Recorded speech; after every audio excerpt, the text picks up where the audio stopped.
Hello once again. Today I'm going to be doing a review of Titan's Return Arcee and Ultra Magnus.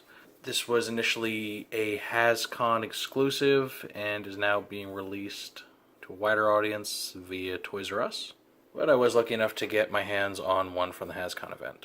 I don't know if the packaging is going to differ at all with Toys R Us, like general release version, but this is what we have here. Alright, so it's a very plain looking box, right? It's just black Autobot logo, usual jargon on the back, blah blah blah. Okay, so now I've already taken them out of here, so it's just the empty package, but it's worth taking a look at eventually when I get this open. Alright, so folds open. That's where the two collector cards went. These are the cards right here. So this is Arcee's.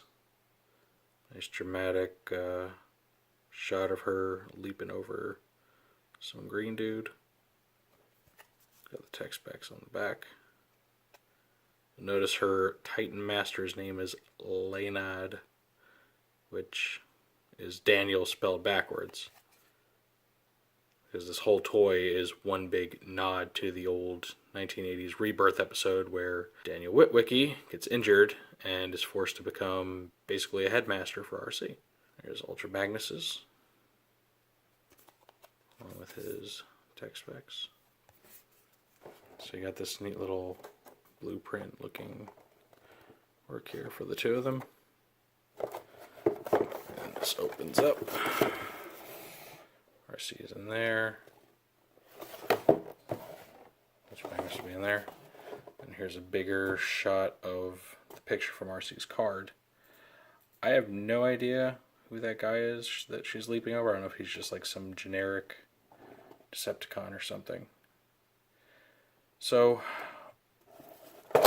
one thing that you can kind of piece together by looking at the artwork and their cards and everything is that these two are meant to be part of a bigger picture at some point. In fact, there's some robot body part back there that you can't really make out. So it's pretty much universally accepted that these two were from one of the aborted box sets, specifically the Intelligence box set, because Ultra Magnus's power as a Titan Master is listed as Ultimate Intelligence, which when matched against Rodimus being Ultimate Speed and Thunderwing being Ultimate Strength, that kind of makes sense. Not to mention that Ultra Magnus here, which here he is made of die-cast just like those other two. Technically, he's just a redeco of Thunderwing, at least, you know, robot-wise, but he's done up in a way to make him look like the old inner robot from, you know, G1 Ultra Magnus. There's the head mode right here. Oh, the camera won't focus on. There you go. Here he is hijacking Metal Hawk's body, just so you can see his head in action, you know, get an idea of what it looks like with a body. Enough for the main course. We have Arcee herself. She is an extensive retooling of Titan's Return Blur. And I have Blur right here just to highlight some of the differences, because there are actually quite a few. The little protrusion, I don't even know what you call this thing, is a completely different piece. These pieces, you can't tell too much in this mode, but they are different, like the upper arm. These bits right here are different. The little center, like hood section, is completely different. And they come with different weapons. Blur's got his long rifle. She's got her two like handguns that store underneath there. Here's Arcee's Titan Master, Leinad, who is designed to look like Daniel in his exosuit. It's supposed to be his glass helmet. They painted over it silver for some reason, probably because, you know, in universe to the toy line, the Titan Masters are all robots themselves. They're not humans, so they don't want to put like a human face to it. But it's a neat little nod either way. the Arcee head, which we'll see more of soon. This is Arcee's optional like battle mode, similar to Blur's. The hood section comes off, attaches here as like a little sidecar. Titan Master gets to ride and gun. So, you know, it's good that they kept that feature, and it's nice that it comes out looking a little bit different due to the different hood piece, different weapons. So that's cool. Alright, so here's Arcee's robot mode. You know, take one look at it, you instantly know who it is. From her head to their pink and white to the little shoulder pylons here.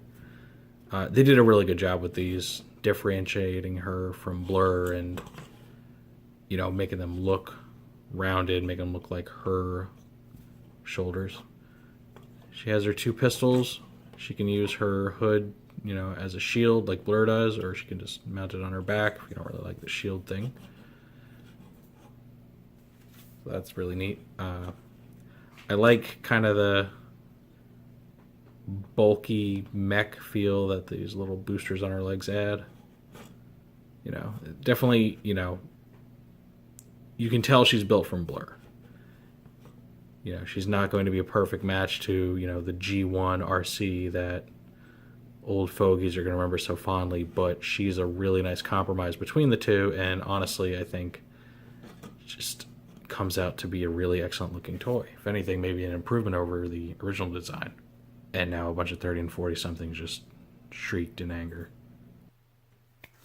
So here she is next to Blur, just to highlight, you know, more of the differences between them. You know, the legs are completely the same, but again, you know, different arms, different hoods. Obviously the heads are different.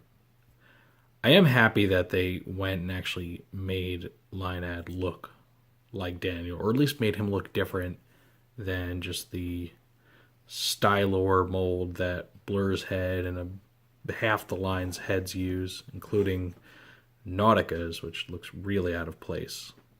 We have a female Transformer whose Titan Master looks very, very male. So, yep.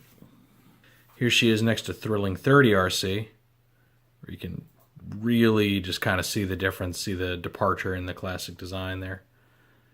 You know, colors are very similar. Her pink's a bit lighter, white's a bit whiter. There's like almost no black on her as opposed to her. And you'll notice there's a big difference in the head shape. I think her head sculpt is based more on her IDW design, a little less Princess Leia-like. But, you know, just so you can kind of have something to compare them to.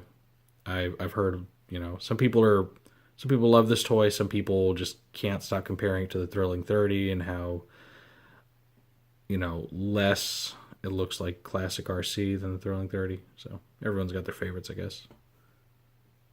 Her eyes are lighting up. I got that lighting down. Nice. And here's Arcee with Ultra Magnus. Together again. All right. Yeah, this was, you know, for being kind of an exclusive to the first ever HasCon, this was a welcome little treat. Again, the obvious kind of elephant in the room that these are just remnants of an abandoned box set is very disappointing to think about. Yeah, it kind of makes you wonder what else was there. You know, what was the leader figure? What was the Voyager? The basic size, or they call them, sorry, legend size. I got to get used to that. Was probably one of the clones, either Wingspan or Flyer guy. I can't think of his name right now. But, you know, as its own thing, it's an excellent little set. It was $25, you know, before taxes and shipping and everything, which is really good. You know, considering Titans Return Deluxes are almost $20 themselves, or like $17 at most retail. Plus, she comes with a die-cast Titan Master, and it's supposed to be an exclusive. $25 is more than reasonable for this. So yeah, I strongly recommend the set if you can manage to get hold of one, especially if you missed out on the Thrilling 30 Arcee. This is an awesome substitute. If you're a huge fan of the Rebirth and you always wanted to have a Titan Master Arcee, now you got one. All right, well, hope you all enjoyed this. Again, leave comments below. I'd love to hear from you. And have a good night.